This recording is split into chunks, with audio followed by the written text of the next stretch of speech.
Daan-daan ang nagtipon sa downtown Vancouver nitong Sabado para ipakita ang suporta kay dating Philippine President Rodrigo Duterte. Hiling po ng mga sumama sa protesta, ibalik sa Pilipinas si Duterte na inaresto nitong Marso at ikinulong sa the Netherlands upang harapin ang kasong crimes against humanity sa International Criminal Court. Ayon sa mga relista, dapat sa Pilipinas litisin si Duterte at hindi sa isang banyagang korte. Naniniwala din ang mga protesta sa Vancouver na ang kanyang war on drugs ay para sa kapayapaan ng Pilipinas.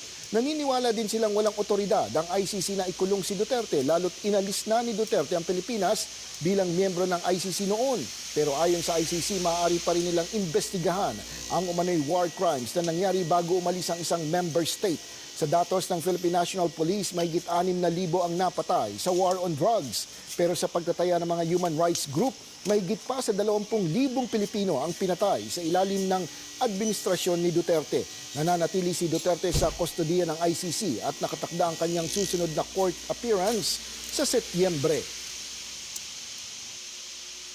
We are asking to bring our previous president back to the Philippines because we have our own judiciary, we have our own justice, so he should be facing the court in the Philippines, not on the ICC. We want our president home. The president who had done so much for our country, and there's no other president who had done as much as he had done for the Filipinos.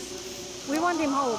For us, he brought peace in our country by bringing drugs, eliminating criminals and corrupt politicians and officials of the government. So he was kidnapped from the Philippines without respecting our judicial authority and our sovereignty. That's a mockery in our sovereignty and our dignity as a Filipino.